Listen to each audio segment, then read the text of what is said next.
I'll never forget the day I first crossed paths with Lisa Harper.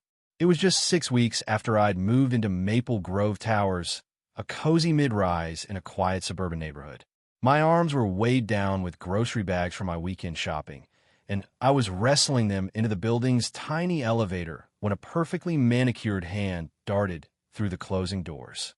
In stepped Lisa, the head of our Homeowners Association, her designer sunglasses perched on her head like a crown, even though we were indoors. She glanced at my bags, wrinkled her nose, and declared, loud enough for everyone in the elevator to hear, "Wow, looks like someone's feeding a football team." The other passengers froze, their eyes glued to the floor numbers ticking up. My cheeks burned, but I bit my tongue, praying the elevator would hurry up and get to my floor. I had no idea that moment was just the start of a months-long nightmare. Maple Grove was supposed to be my fresh start, a nice place with steep HOA fees, but great amenities like a gym and a community pool. I noticed Lisa right away at my first HOA meeting.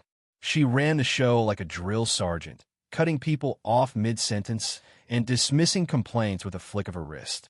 After that elevator incident, it was like she'd painted a target on my back. Every time I came back from the store, she'd be there, smirking in the lobby. "Still stocking up for the apocalypse?" she'd say, her voice dripping with fake concern. Or she'd on my cart and add, "You know, the gym's free with your HOA fees. Some people actually use it." Her words were always dressed up as ad VYC, but they cut deep, and she made sure everyone around us heard. I started taking the stairs to my fifth-floor apartment just to avoid her, even though it left me winded. But Lisa was inescapable. Her comments got nastier as the weeks dragged on. In the hallways, she'd mutter, just loud enough for me to catch, "Getting a bit snug for these narrow halls, aren't we?" At the pool, she'd lecture about appropriate swimwear while staring me down. During HOA meetings, she'd crack jokes about residents who didn't keep up standards, her eyes locked on mine to make sure I got the message. It was relentless. Then came the flyers tacked up in the elevators and lobby, preaching about health and appearance standards for a premium community. Nothing in them was outright discriminatory. Lisa was too clever for that. But the timing, paired with her smug glances, made it crystal clear who she was aiming at. Everyday tasks became minefields. Checking the mail, taking out the trash, stepping into the elevator, each was a chance for Lisa to strike. I started getting groceries delivered, terrified of another public shaming. Other residents shot me sympathetic looks, but no one dared challenge her. Lisa had ruled the HOA for 7 years, and people were scared. I heard she'd gotten the last building manager fired for questioning her landscaping decisions. The new manager was basically her lapdog. I felt like a prisoner in my own home, my stomach twisting every time I left my apartment, wondering what she'd say next. One Saturday, I thought I'd outsmart her. I snuck down to the communal laundry room at what I figured was a quiet hour. I just loaded my clothes when Lisa strutted in, decked out in designer workout gear. She glanced at my laundry basket, then at me, and flashed a sickeningly sweet smile.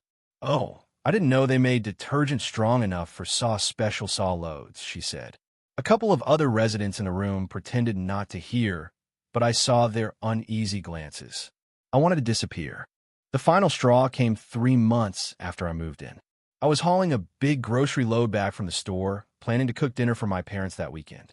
As I struggled through the lobby, there was Lisa holding court with 2 other board members near the elevator. She spotted me and called out, "Well, look who's feeding the whole town now." I tried to ignore her and head for the elevator, but she stepped back dramatically, accidentally knocking over her water bottle. The water splashed all over my groceries and puddled on the floor. "Oh dear," she said, her voice oozing fake concern as she stood there, not lifting a finger to help. How clumsy of me. But some of that food could probably use a rinse before you eat it. She laughed, and one of the board members let out a nervous chuckle. I was mortified, my groceries soaked, my dignity in tatters. What Lisa didn't know was that Sophie, a college student from the 3rd floor, had her phone out, recording the whole thing. Sophie had been quietly filming Lisa's outbursts for weeks, ever since she'd seen her tear into other residents. That night, I couldn't take it anymore. I poured my heart out in an online neighborhood forum, detailing the months of torment and asking if anyone had tips for dealing with a bullying HOA member. By morning, my inbox was overflowing. Current and former residents shared their own horror stories about Lisa mocking their looks, their accents, even their cultural traditions. One ex-board member said Lisa had forced her to resign after she'd questioned some shady HOA expenses. That last bit piqued my interest. I'm a financial auditor by trade, and shady expenses sounded like something I could sink my teeth into. With Sophie's help, I started a private group chat for residents to share their experiences. More VY Deos surfaced. Lisa berating the maintenance crew, hurling racist remarks at a delivery driver, even keying a resident's car for voting against her pet project. Emboldened by the support, I filed a formal harassment complaint with the HOA board. Lisa brushed it off, calling me overly sensitive and accusing me of seeking attention. But I wasn't alone anymore. 23 residents co-signed the complaint, and several included Sophie's VY Deos as proof. We also filed reports with the local police, citing Lisa's creation of a hostile Lee VY in NVY Ramit. Then I decided to dig deeper. Teaming up with 2 other residents, a lawyer and an accountant, I requested access to the HOA's financial records, which we were entitled to as members. Lisa tried to stonewall us, claiming the records were under audit, but we didn't back down. After threatening legal action, we got our hands on 3 years' worth of documents. What we found was jaw-dropping. For 4 years, Lisa had funneled nearly $75,000 of HOA funds to a company called Harper Maintenance Solutions, registered to her brother-in-law. The invoices were for phantom pool repairs, inflated landscaping jobs, and security upgrades that never happened. It was a textbook scam.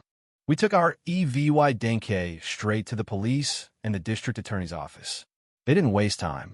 3 weeks later, on a quiet Tuesday morning, the building buzzed with a surreal sight. Police officers at Lisa's door, warrant in hand. They marched her out in handcuffs, her face a mix of shock and fury. "This is absurd," she shrieked as they led her to the squad car. "Do you know who I am?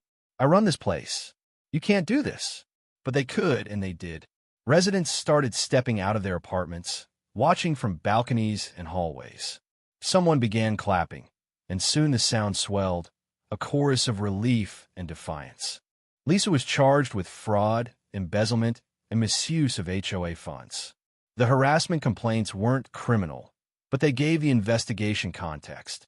At an emergency HOA meeting, the remaining board members, Lisa's loyal cronies, were forced to step down amid the fallout. For the first time in months, the building felt like a home again. The DA later told us Lisa faced up to 7 years in prison and fines topping due law $200,000. When offered a plea deal, the woman who'd terrorized us broke down in court, sobbing and claiming she never meant to hurt anyone. But it was too late for apologies. Looking back, I'm amazed at how one person's cruelty could cast such a shadow and how it took a community to bring her down. But it makes me wonder, how many Lisas are out there, hiding behind power and PRIVY leg? Have you ever dealt with someone like her in your life? Should people like Lisa get a second chance? Or do they deserve the full weight of the law? And here's a tough one. If you were in my shoes, would you have confronted her sooner or stayed quiet to keep the peace? Drop your thoughts in the comments. Hit that like button if this story got your blood pumping. And subscribe for more real-life dramas that'll keep you on the edge of your seat.